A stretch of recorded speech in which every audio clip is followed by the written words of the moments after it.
अस्सलामुअलैकुम बेटा। आज फ़िज़िक्स में चैप्टर नंबर 1 लेक्चर नंबर 9 आज हम बात करेंगे टाइप्स ऑफ एरर्स। वैसे तो एरर्स की बहुत सी टाइप्स हैं, लेकिन मेजर टाइप्स जो हमारी टेक्स्ट बुक में हैं, जिनको हमने सीखना है, समझना है बेटा, मेजर 2 टाइप्स, एक नाम है रैंडम एरर और एक का नाम है सिस्टमैटिक एरर। आज के लेक्चर में हमारी डिस्कशन इन 2 पर होगी। एरर की मेजर कितनी टाइप्स हैं? 2 टाइप। एक को नाम देंगे बेटा रैंडम एरर और एक को नाम देंगे सिस्टमैटिक एरर। लास्ट लेक्चर में अगर आपको याद हो, मैंने आपको एरर्स और अनसर्टेनिटीज़ के कुछ फैक्टर बताए थे कि हमारी मेजरमेंट में एरर्स या अनसर्टेनिटीज़ पैदा होने के फैक्टर, वजूहात क्या हैं। तो 3 फैक्टर मैंने आपको बताए थे जो हमारी मेजरमेंट में लाते हैं एरर्स, और 3 फैक्टर जो हमारी मेजरमेंट में लाते हैं अनसर्टेनिटीज़। आपकी टेक्स्ट बुक में पेज नंबर 6 पर बाकायदा इन्हें हाईलाइट किया। कल हमने फैक्टर्स जाने, वजूहात को समझा कि आखिर हमारे रिज़ल्ट्स में एरर्स और अनसर्टेनिटीज़ पैदा होने की वजह क्या है। आज के लेक्चर में हमने एरर्स की 2 टाइप्स को डिटेल से स्टडी करना है बेटा। पहला है रैंडम एरर, दूसरा है सिस्टमैटिक एरर। एरर की मेजर कितनी टाइप्स? 2 टाइप। तो आज हम एक्सरसाइज, ये 2 शॉर्ट आंसर करेंगे आज हम। पहला, एनुअल बोर्ड के पेपर में क्वेश्चन क्या बनता है? What is random error? Random error क्या है and how it may be minimised, और आप इसे कैसे मिनिमाइज्ड, कैसे कम कर सकते हो। रैंडम एरर क्या है और हम इसे कैसे मिनिमाइज करेंगे। सेकंड हमारा शॉर्ट आंसर है what is systematic error? Systematic error क्या है and how it is minimised, और हम इसे कैसे मिनिमाइज्ड करेंगे। 2 शॉर्ट आंसर हैं बेटा। आज के लेक्चर में हम इन पर डिटेल से बात करेंगे। पहला हमारा क्वेश्चन रैंडम एरर क्या है और दूसरा हमारा क्वेश्चन सिस्टमैटिक एरर क्या है। बेटा मैंने यहाँ नीचे वाज़े लिखा है both answer are prepared from textbook. इन दोनों सवालों के जवाब आपने टेक्स्ट बुक से याद करने हैं, तो एहतियात से 1 बाय 1 तवज्जो से सुने, समझें। पहले हम डिस्कस करेंगे रैंडम एरर क्या है। तो आप अपनी बुक में बेटा पेज नंबर 6 पर आ जाएं। पेज नंबर 6 पर जी, तो यहाँ बात वाज़े है। पेज नंबर 6 में आप हाईलाइट कर सकते हो। एरर की कितनी टाइप्स हैं? 2 types. There 2 major types. Error की 2 मेजर टाइप्स बुक में मेंशन। एक का नाम बेटा रैंडम एरर और एक का नाम है सिस्टमैटिक एरर। एरर की कितनी मेजर टाइप्स हैं? 2। तो पहले हाईलाइट कर लें कि रैंडम एरर क्या होता है। हाँ जी, पेज नंबर 6 आखिरी 2 लाइनों में random error occurs. Random error कब वाक़ई होगा? When repeated measurements. Repeated measurements, जब बार बार आप मेजरमेंट पैमाइश को रिपीट करो, यानी जब आप बार बार एक्सपेरिमेंट करो, हर मर्तबा आपको रिज़ल्ट मिलेगा। When repeated measurements of the quantity, कोई भी क्वांटिटी गिव डिफरेंट वैल्यू, आपको हर मर्तबा different value they under the under the same condition, under the same condition. तो ये बेटा डेफिनेशन है। रैंडम एरर क्या होता है? तो रैंडम एरर के बारे में बताया, रैंडम एरर अकर। रैंडम एरर कब वाक़ होगा? When repeated measurement of a quantity, जब आप किसी एक क्वांटिटी, एक मिकदार की मेजरमेंट, रिपीटेड मेजरमेंट यानी आप बार बार प्रैक्टिकल हो, बार बार प्रैक्टिकल करो, क्वांटिटी एक है, बार बार आप मेजरमेंट करें, गिव डिफरेंट वैल्यू और हर मर्तबा आपको जवाब डिफरेंट मिले, अंडर सेम कंडीशन, शराइत सेम, यानी आप यूँ कह सकते हैं जब एक जैसे हालात, एक जैसे वाक़यात, एक जैसे मुशाहिदात, एक जैसे तजर्बात की रोशनी में हर मर्तबा आपको डिफरेंट वैल्यू, रिजल्ट्स डिफरेंट मिले, रिजल्ट्स डिफरेंट मिले। तो अब बेटा मैं इसी बात को ज़रा यूँ एक्सप्लेन करता हूँ। रैंडम एरर में रैंडम एरर क्या है, ये रैंडम एरर कैसे पैदा हुआ? देखें, आपके पास एक वर्नियर कैलिपर है, आपने वर्नियर कैलिपर से मालूम करना है लेंथ। एक सिलेंडर है, उसकी आप क्या मालूम करना चाहते हो? Length with the help of vernier caliper. आपने पहली मर्तबा रीडिंग ली तो आपका आंसर आया 4.25 सेंटीमीटर। फिर आपने मेजरमेंट की तो आपका आंसर आया 4.35 सेंटीमीटर। फिर आपने मेजरमेंट की, फिर आपका आंसर आया 4.45 सेंटीमीटर। अब हर मर्तबा आपका रिजल्ट डिफरेंट आ रहा है, अंडर सेम कंडीशन। हालात तो वाक़यात भी वही हैं, ठीक है, लेकिन हर मर्तबा आपका रिज़ल्ट क्या आए? डिफरेंट आए। पहली मर्तबा मेजरमेंट की, ये आंसर, फिर ये बार बार एक्सपेरिमेंट आपने किया, लेकिन हर मर्तबा डिफरेंट वैल्यूज़ आपको मिले। हालात तो वाक़यात वही हैं। देखें, आपके पास वही वर्नियर कैलिपर है, वही आप लेबॉर्ट्री के अंदर प्रैक्टिकल कर रहे हैं, वही मेथडोलॉजी है, सब कुछ वही है, लेकिन हर मर्तबा एक ही क्वांटिटी आपने मालूम करनी है, जैसे कि लेंथ, तो हर मर्तबा आपको रिज़ल्ट डिफरेंट मिले। तो रैंडम एरर क्या है? ऐसे एरर को बेटा कहते हैं रैंडम एरर। रैंडम एरर क्या होता है आपके पास? Random error occurs. Random error कब वाक़ होगा? व्हेन रिपीटेड मेजरमेंट, जब बार बार आप पैमाइश करें ऑफ द क्वांटिटी, एक ही मिकदार, यानी आपने लेंथ मालूम करनी है, हर मर्तबा लेंथ ही मालूम करनी है, क्वांटिटी एक ही है, डिफरेंट वैल्यू, हर मर्तबा आपको जवाब डिफरेंट मिले, अंडर सेम कंडीशन। शराइत वही हैं, असूल वही हैं, ठीक है, तजर्बात वही, मुशाहिदात वही, टेबल वही, कैलकुलेशन वही, हर चीज़ वही है, लेकिन हर मर्तबा आपको डिफरेंट जवाब डिफरेंट मिले। इस तरह के एरर को बेटा कहते हैं रैंडम एरर। रैंडम एरर, इस तरह के एरर को हम कहते हैं रैंडम एरर। इसके बाद फिर लिखता है रैंडम एरर की वजह बताओ।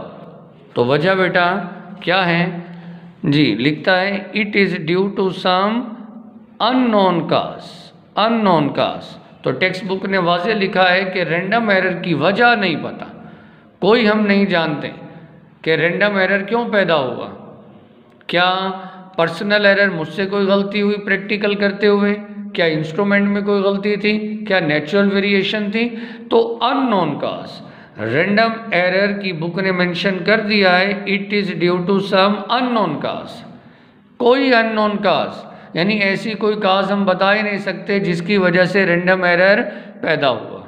अच्छा जी, अब रैंडम एरर पैदा तो हो गया, तो अब हमने इसे रैंडम एरर को मिनिमाइज कैसे करना है, क्या तरीका, क्या मेथड अपनाएं कि हम रैंडम एरर को मिनिमाइज कर सकें। तो बेटा G underline repeating measurements, repeat करें। रिपीटिंग मेजरमेंट, आप बार बार पैमाइश करें, यानी बार बार एक्सपेरिमेंट करें, सेवरल टाइम्स, कुछ मरतबा, यानी कि 3 मरतबा 5 मरतबा आप बार बार एक्सपेरिमेंट करें, बार बार मेजरमेंट को रिपीट करें। एंड टेकिंग द ब्लॉक करें average value can reduce the effect of random error. और इस तरह एवरेज लेकर आप रैंडम एरर के इफेक्ट को कम से कम कर सकते हो। आपने बेटा 10th के प्रैक्टिकल्स समझे होंगे। आपने अगर गौर करें तो एक प्रैक्टिकल को जब ऑब्जर्वेशन कैलकुलेशन का टेबल चार्ट बनाते हैं तो एक प्रैक्टिकल में 3 मरतबा वैल्यूज लिखी जाती हैं। 3 मरतबा क्यों? ताकि हम देखें, कहते हैं रिपीटिंग मेजरमेंट सेवरल टाइम, कुछ मरतबा 3 मरतबा 5 मरतबा आप मेजरमेंट्स रिपीट करो। जैसे कि यहाँ मैंने एक्सपेरिमेंट किया था और 3 मरतबा मैंने ये एक्सपेरिमेंट किया। अब फिर क्या करना है, इनका एवरेज ले लो। एवरेज कैसे लेते हैं, इन सब को ऐड करो और टोटल ये 3 वैल्यूज़ हैं तो 3 पर डिवाइड कर दो। तो एवरेज वैल्यू लेकर, एवरेज वैल्यू कैसे लेते हैं जनाब जी, एवरेज वैल्यू।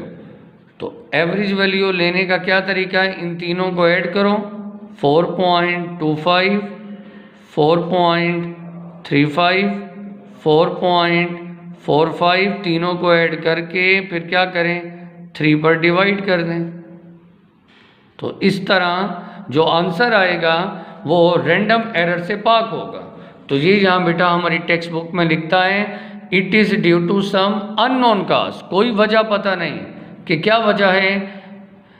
और आगे कहते हैं इसे दूर कम कैसे करोगे, रिपीटिंग मेजरमेंट यानी प्रैक्टिकल बार बार करें। 3 मरतबा आपने प्रैक्टिकल किया, 3 आपको डिफरेंट वैल्यूज़ मिल गए। फिर आपने उन तीनों का क्या लेना है, एवरेज लेने का तरीका बताया, तीनों को ऐड करके टोटल 3 पर डिवाइड करें। तो इस तरह एवरेज वैल्यू क्या करेगा, रिड्यूस करेगा, मिनिमाइज कम करेगा रैंडम एरर के इफेक्ट को। तो ये हमारा बेटा पहला शॉर्ट आंसर आपको रैंडम एरर के बारे में बताया। ठीक है जी, रैंडम एरर क्या है और इसे कैसे कम से कम किया जा सकता है। यानी random error occur when repeated measurements of the quantity give different value under same condition। ठीक है, जिसके बाद आते हैं नेक्स्ट, हमारा शॉर्ट आंसर था what is systematic error and how it may be minimized. Systematic error क्या है, तो बेटा सिस्टमैटिक एरर अंडरलाइन कर लें। Systematic error refer to an effect that influence all measurements of the particular quantity equally। systematic error refer to an effect। systematic error हमें बताता है, क्या वजाहत करता है, influences all measurement। आपने all यानी बार बार मेजरमेंट की, एक पर्टिकुलर क्वांटिटी की, और बार बार मेजरमेंट करने के बाद आपको आंसर हर मर्तबा इक्वली मिले, बराबर एक जैसा। यानी आपने एक प्रैक्टिकल को बार बार परफॉर्म किया, बार बार प्रैक्टिस करने से आपका रिजल्ट तो एक्यूरेट आना चाहिए था, लेकिन हर मर्तबा प्रैक्टिकल करने पर आपको इक्वली बराबर एक जैसा आपको आंसर मिला। ऐसा एरर कहलाता है सिस्टमैटिक एरर। तो सिस्टमैटिक एरर क्या है, आपने बार बार मेजरमेंट की एक पर्टिकुलर क्वांटिटी की और हर मर्तबा जवाब एक जैसा बराबर एक जितना मिला। ठीक है जी, it produces a consistent difference in reading. It produces consistent difference, लगातार फर्क आ रहा है इन द रीडिंग, यानी रीडिंग के अंदर लगातार एक जैसा बराबर फर्क आ रहा है। It occur to some definite rule, इसके पीछे वजह बता रहा है सिस्टमैटिक एरर में, वजह सम डेफिनेट रूल हो सकते हैं। जैसे कि आपको बेटा याद होगा वर्नियर कैलिपर और स्क्रू गेज, इनमें 2 तरह के एरर थे, एक पॉजिटिव जीरो एरर और एक नेगेटिव जीरो एरर। अब ये खास डेफिनेट रूल है, आपके इंस्ट्रूमेंट की खराबी है। ठीक है जी, it may occur due to the zero error of the instrument, यानी आपको मेजरमेंट करने के लिए जो इंस्ट्रूमेंट दिया गया उसमें ऑलरेडी पहले से क्या मौजूद है, जीरो एरर। अब आपको जो इंस्ट्रूमेंट दिया गया उसमें ही खामी है। सिस्टमैटिक एरर, अगर मैं इसे शॉर्ट करूं और आसान करूं, सिस्टमैटिक वर्ड आया है सिस्टम का मतलब होता है इंस्ट्रूमेंट आले की खराबी। आप जितना, अब देखिए ना, आपको एक इंस्ट्रूमेंट दिया गया, आपको एक आला, हो सकता है आपका आला जापान का है या पठान का कहने का मतलब ये है कि आपका आला एक्यूरेट है, एक नंबर है, जो उसमें फॉल्टी ऑपरेटर्स, खराब आला है। सिस्टमेटिक एरर सिस्टम का फॉल्ट है, इंस्ट्रूमेंट आले की खराबी है। तो अब जैसे यहाँ मेंशन है, it may occur due to zero error of the instrument, यानी मेजरमेंट के लिए जो इंस्ट्रूमेंट आपको दिया गया उसमें ऑलरेडी क्या मौजूद है, जीरो एरर मौजूद है। अब इंस्ट्रूमेंट में खराबी है, आप जितना मर्जी केयरफुल एहतियात से एक्सपेरिमेंट करें, लेकिन अगर आपका इंस्ट्रूमेंट आला ही खराब है तो मेजरमेंट बेटा कैसे एक्यूरेट आएगी। फिर लिखता है poor calibration of instrument, poor calibration of instrument, जो आला है उसकी गैर मयारी बनावट है। देखिए वर्नियर कैलिपर है, उस पर लाइंस लगी हुई हैं, सेंटीमीटर में भी, मिलीमीटर में भी। अब वो जो लाइनें हैं, अगर वो लाइनें मिटी हुई हों, अगर वो लाइनें आपकी मिटी हुई हों, पुअर कैलिब्रेशन, बनावट गैर मयारी हो, लाइनें क्लियर नजर ही नहीं आएंगी, तो आपके जाहिर बात है मेजरमेंट में एरर आएगा। दूसरा एक और लिखता है इनकरेक्ट मार्किंग, यानी वो जो लाइनें लगी हुई हैं उनकी तरतीब तकसीम गलत है। अब जब आपके इंस्ट्रूमेंट में खराबी है, यानी आपके इंस्ट्रूमेंट में जीरो एरर है, आपका आला बनावट उसकी खराब है, पुराना है, जंग लगा हुआ है, उस पर लाइनें मिटी हुई हैं, लाइनों की डिवीजन गलत है, तो इन तमाम हालात में आपका तो फॉल्ट नहीं है, यहाँ खराबी किसकी है, सिस्टम की, इंस्ट्रूमेंट की। That error called systematic error. तो बेटा ये फैक्टर्स बता रहे हैं, फैक्टर्स के सिस्टमेटिक एरर क्यों है, it consist of some definite rule, को खास रूल, और इंस्ट्रूमेंट के अंदर, हर इंस्ट्रूमेंट के अंदर कोई ना कोई रूल जरूर है जिस पर वो काम करता है।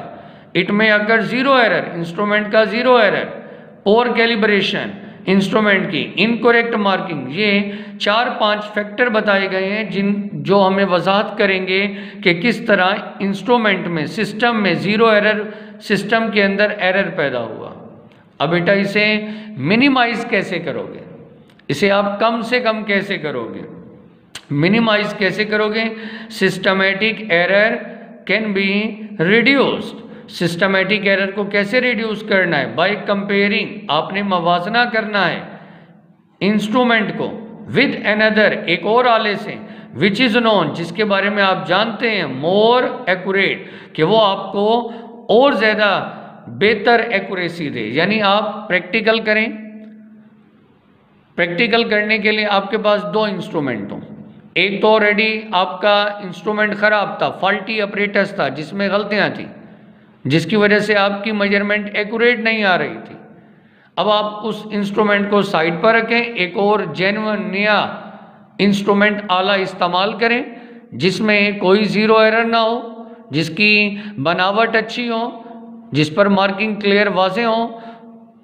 तो जब आप इस दूसरे इंस्ट्रूमेंट से मेजरमेंट करेंगे तो आपका रिजल्ट बेटा पहले रिजल्ट के निस्बत क्या होगा, बेहतर होगा। तो सिस्टमेटिक एरर को दूर कैसे करेंगे, आपने कंपैरिजन करना है, कंपेयर करना है पुराने वाले आले को नए इंस्ट्रूमेंट आले से, वो आला जिसके बारे में आप जानते हैं कि ये मोर एक्यूरेट आपको रीडिंग देगा। इस तरह आप कंपैरिजन करेंगे और इस तरह आप सिस्टमेटिक एरर को दूर करेंगे। 10 systematic error a correction factor can be apply.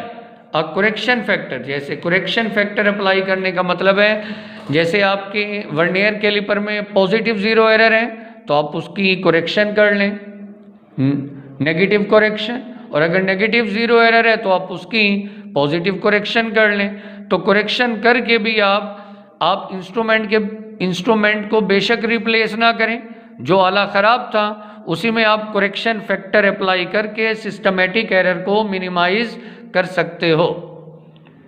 तो बेटा 2 हमारे पास आज के लेक्चर में हमने रैंडम एरर सुना, सिस्टमेटिक एरर सुना। एक शॉर्ट रिव्यू दोबारा से ज़रा गौर करें। रैंडम एरर क्या है? Random error occurs.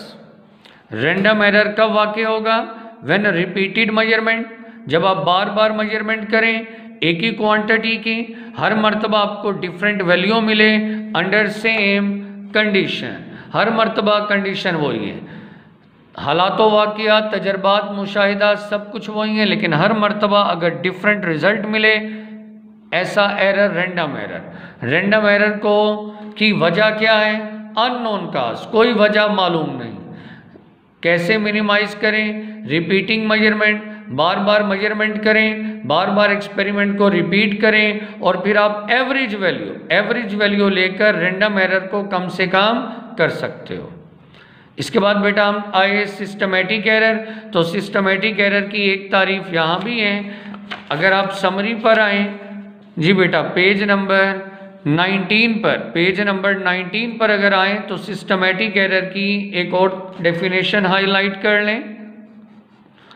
Error due to the incorrect design और calibration of measuring device are known as systematic error.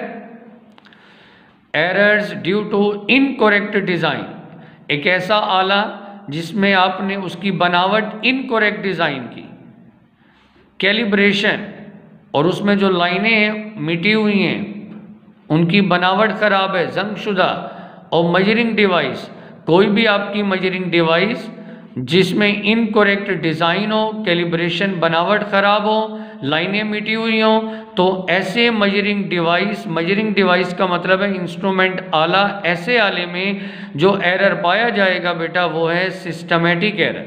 वापिस आएँ पेज नंबर 7 पर जी, सिस्टमेटिक एरर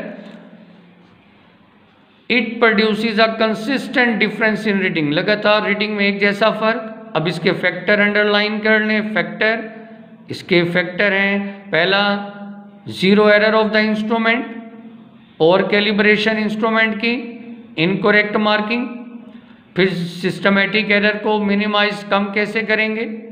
तो आपने सिस्टमेटिक एरर को क्या कैसे दूर करेंगे? आप कंपेयर करें अपने पुराने ख़राब आले को किसी एक ऐसे इंस्ट्रूमेंट के साथ जो कि और ज़्यादा एक्यूरेट हो, या फिर आप सिस्टमेटिक एरर को करेक्शन फैक्टर अप्लाई करके भी मिनिमाइज कर सकते हो। तो बेटा ये आज का हमारा लेक्चर यहाँ मुकम्मल हुआ। इस वीक में ये टोटल आपने 5 लेक्चर आपने सुने। इंटरनेशनल सिस्टम ऑफ यूनिट्स, यहाँ से लेकर इंटरनेशनल सिस्टम ऑफ यूनिट्स, यहाँ से पेज नंबर 4 से लेकर आपने errors and uncertainties page number 7 तक आपने ये सारे टॉपिक तसल्ली से सुने। कल का हमारा लेक्चर होगा वर्ड सिग्निफिकेंट फिगर। बेटा यहाँ सिग्निफिकेंट फिगर से आगे जितने भी आर्टिकल्स आएंगे ये आपके इंटर लेवल के, आपको बहुत तवज्जो से ये सुनने समझने हैं। अब रिटन वर्क भी मैं साथ साथ करूँगा। कैलकुलेटर आपके पास होना चाहिए, हर एक पॉइंट को तवज्जो से सुनना है। आगे आने वाले टॉपिक मुश्किल हैं, एहतियात से बार बार प्रैक्टिस करके बेटा आप इन टॉपिक्स को आसानी से समझ पाओगे, लेकिन शर्त है प्रैक्टिस ज़रूरी। अब तक मैंने आपको टेक्स्ट बुक से बातें करवाई। नेक्स्ट वीक में हमारे जो लेक्चर्स होंगे उनमें मैं रिटन वर्क करूँगा ताकि हर एक पॉइंट आपको क्लियर कर सकूं। तो बेटा मेरी आप तमाम बच्चों से यही रिक्वेस्ट है कि आप फिज़िक्स के लिए टेक्स्ट बुक को फॉलो करें। एक एक लाइन हाईलाइट की, एक एक लाइन की वजाहत की, हर क्वेश्चन को तसल्ली से सुने समझें। इन केस कोई प्रॉब्लम हो तो आप हमसे कांटेक्ट करें। इंशाअल्लाह आहिस्ता आहिस्ता आपकी फ़िज़िक्स पर ग्रिप होगी। उम्मीद करते हैं कि ये लेक्चर आप बेहतर तरीके से अंडरस्टैंड कर पाएंगे। Thank you very much. जज़ाकल्लाह। अल्लाह हाफिज़।